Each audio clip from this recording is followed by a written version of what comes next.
నమస్తే. గ్రూప్ 1 పైన నిన్న హైకోర్టులో వాదోపవాదనలు జరిగింది. కోర్టు రిక్రూట్ చేయొద్దు అని చెప్పేసి స్టే చేయడం జరిగింది. సో దీనిపై మాట్లాడదాం. మనతో పాటు జనార్దనుడు. నమస్తే. జనార్దన్, చెప్పు, ఎట్లా ఏం జరిగింది అక్కడ హైకోర్టులో వాదోపవాదనలు మొత్తం చూసినట్టున్నావు. ఏమనిపించింది అక్కడ చూస్తే? జడ్జు ఒపీనియన్కి ఏమనిపించింది అంటే ఇందులో సబ్జెక్ట్ ఉంది అని అడ్మిట్ చేసుకుంటూ, సో గెలిచే అవకాశం ఎంతవరకు ఉందంటావు? జడ్జి గారి ఒపీనియన్ అని మనం ఏం చెప్పలేము, ఎందుకంటే మనం ఇచ్చింది ఎంతవరకు కరెక్ట్ అనేది చెప్పుకోవాలి. ఇప్పుడు ఒక పరీక్షకు ప్రిపేర్ అయినప్పుడు అది మనం కరెక్ట్ ప్రిపేర్ అయినామా లేదనేది మన అంతరాత్మకు తెలుస్తుంది.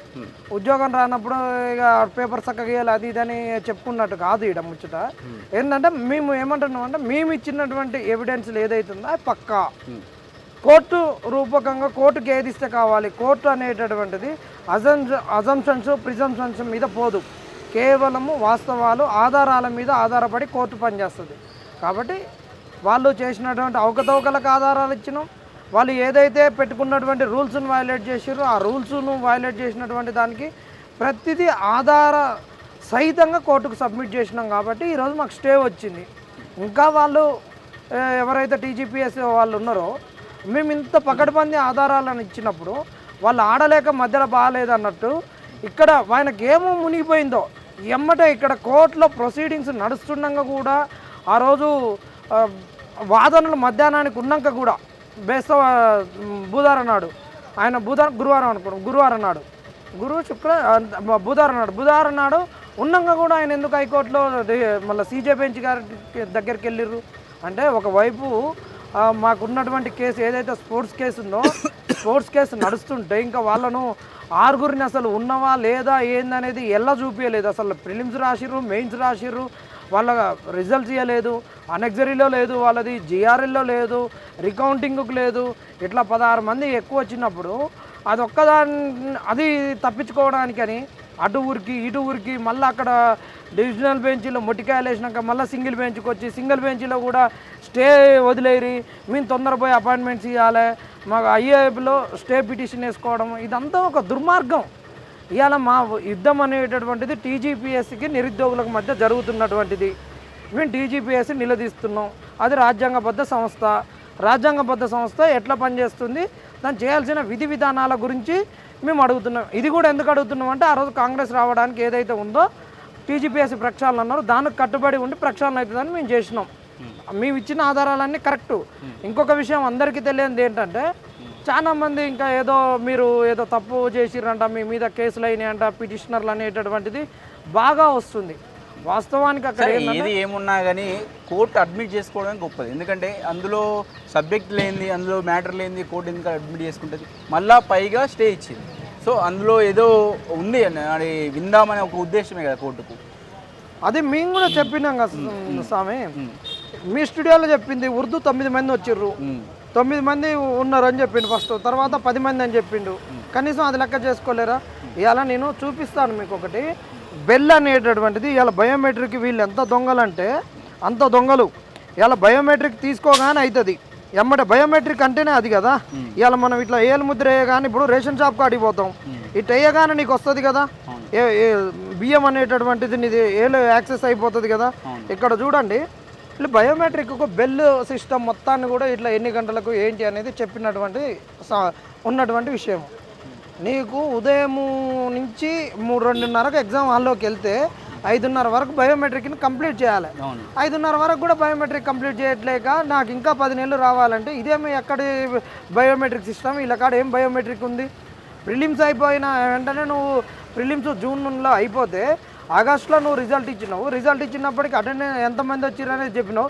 కానీ మెయిన్స్ అనేటటువంటిది 27th అక్టోబర్లో అయిపోతే ఇప్పటి వరకు కూడా అటెండెన్స్ మీద ఎందుకు తెలుసలేకపోతున్నావు? వచ్చిన 10 మంది వాళ్ళు ప్రిలిమ్స్ రాసిర్రా రాయలేదా, ఎక్కడి నుంచి వచ్చిర్రు అడుగుతున్నాం.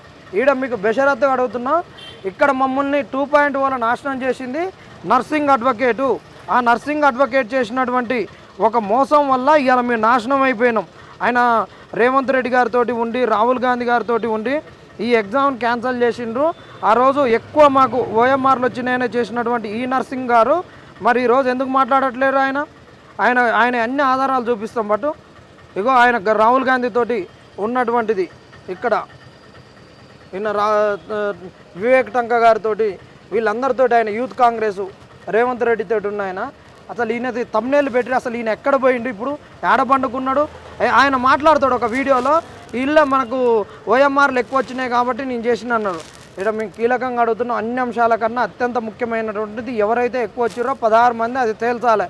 16 మందిని తేల్చకుంటే మాత్రం ఊకునేది లేదు. ఒక్క ఉద్యోగమైనా కానీ మేము ప్రాణాలను పణంగా పెట్టి చదువుకున్నటువంటిది. తెలుగు మీడియం వానికి అన్యాయం చేసిండు. 16 మందికి అక్రమంగా ఉద్యోగాలు ఇస్తే మాత్రం ఎట్టి పరిస్థితుల్లో ఊకునే ముచ్చటే లేదు. ఒక్క ఉద్యోగం కొరకు మీ తరపున పిటిషన్ అడ్వకేట్ ఎవరు? మాకు ఇప్పుడు 3 వచ్చిర్రు, ఇంకా అంతకుముందు ఒకరు అయిపోయారు. ఏ వెంకటేశం గారు అందరు సీనియర్ కౌన్సిల్లే. ఏ వెంకటేశం గారు సీనియర్ కౌన్సిల్ వాళ్ళు చేసినటువంటి ఆర్గ్యుమెంట్, వాళ్ళు ఇచ్చినటువంటిది అయితే చాలా బ్రహ్మాండంగా ఇచ్చిండు. మోడరేషన్ అనేటటువంటిది అసలు ఎంత మంచిగా చేసిందంటే, ఆయన కేసు రిజర్వ్లో ఉన్నది, జడ్జిమెంట్ రావాల్సి ఉంటుంది. తర్వాత రచనారెడ్డి మేడం గారు, తర్వాత సురేందర్ రావు గారు, తర్వాత విద్యాసాగర్ రావు గారు, ఇప్పటికీ 4 సీనియర్ కౌన్సిల్స్ ఆర్గ్యుమెంట్ చేశారు. చాలా మాకైతే మేము ఇచ్చిన ఆధారాలు మంచిగా ఉన్నాయి. వీళ్ళు కూడా చాలా మంచి సబ్జెక్ట్ ఉన్నోళ్ళు, ఈ సర్వీస్ మ్యాటర్స్లో చాలా అనుభవం ఉన్నోళ్ళు కాబట్టి మాకు 100% గెలుస్తామనేటటువంటి ఒక పూర్తి విశ్వాసం మాకుంది.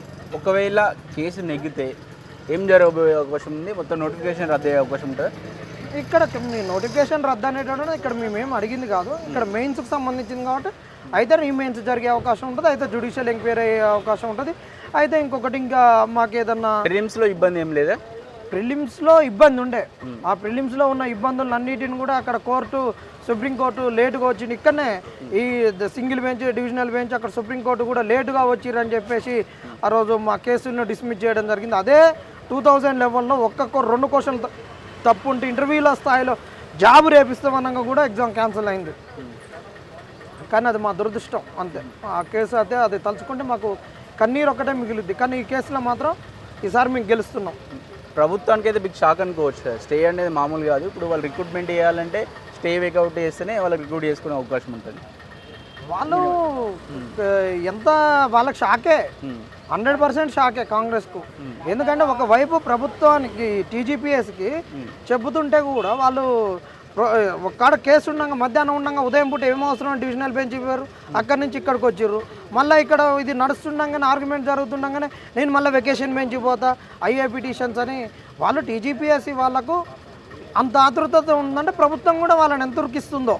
అంటే June 2 అనేది వస్తుంది కాబట్టి ఫార్మేషన్ డే రోజు మేము ఇంతమందికి గ్రూప్ 1 ఆఫీసర్లను తయారు చేసినామని చెప్పుకుంటారు. మరి వీళ్ళు అందుకే సరే ఇవంతా వాదనలు జరుగుతూ ఉన్నాయి. ఇదంతా గందరగోళం క్రియేట్ చేసి, కన్ఫ్యూజన్ క్రియేట్ చేసి ఎవరి లబ్ధి కోసం అనుకోవచ్చు? 16 మంది ఎక్కువ వచ్చారు కదా, ఆ 16 మంది గురించే. ఆ 16 మంది అనుకున్న మొదలైపోయింది. వీళ్ళు అంతా ఒక పద్ధతిగా చేసుకుంటూ వచ్చినటువంటి తప్పులు ఉన్నాయి కాబట్టి ఆ తప్పుల వల్ల ఎవరికి ఏం చేయాలి మిస్టేక్ అయ్యి అంతా బయటపడ్డాయి అంట. అంతే 100% స్వామి. ఆ మొదలైపోయిందో ఏందో బయటికి రావాలి. ఏదో గూడుపుటాన్ని జరిగింది, ఆ గూడుపుటాన్ని అమ్ముకున్నారు. ఇక అది మనము అమ్ముడు పోయినా ఏది అనేది మనం చెప్పలేం. కానీ మొత్తం మీద అయితే దీని వెనక పెద్ద కుట్ర ఉంది. ఆ కుట్ర ఉన్నది కాబట్టి డబల్ హాల్ టికెట్లు ఇవ్వడము, దాని తర్వాత కోటి ఉమెన్స్ని ఇవ్వడము, కేవలం ఉమెన్స్ను.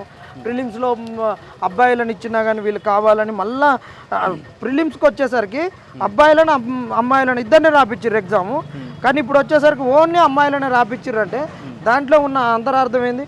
ఇక చూడండి, ఈ అబ్బాయి ప్రిలిమ్స్ కోటి ఉమెన్స్లో రాసిండు, ఇదే ఎగ్జామ్, ఇదే జూన్లో జరిగిన ప్రిలిమ్స్. కానీ మళ్ళీ మెయిన్స్కి వచ్చేసరికి అచ్చం ఆడవాళ్ళకే పెట్టిర్రు. ఇది మన స్టూడియోలో కూడా మాట్లాడినాం స్వామి ఏందనేది.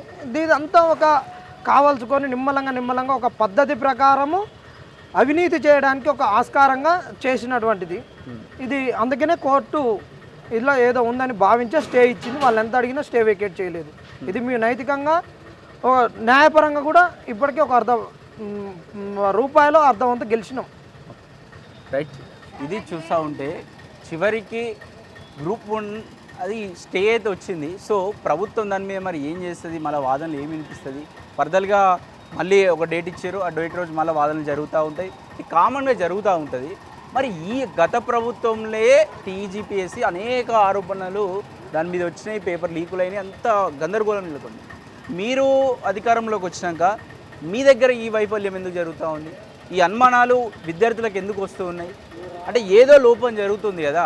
సరే, విద్యార్థులకు వాళ్ళకి అనుమానాలు వచ్చినప్పుడు ఎవరికి అనుమానాలు ఉన్నాయో ఓపెన్గా మీరు రండి, డిస్కషన్ చేయండి టీజీపీఎస్ తోటి అని చెప్పేసి పిలవచ్చు కదా. మీరు పిలవకుండా ఇష్టం ఉన్న ప్రెస్ మీట్ మీకు నచ్చినట్టు మీ వర్షన్లో మీరు ఒక ప్రెస్ నోట్ రిలీజ్ చేస్తే వాళ్ళ సందేహాలు ఎవరు తీర్చాల్సి ఉంటుంది?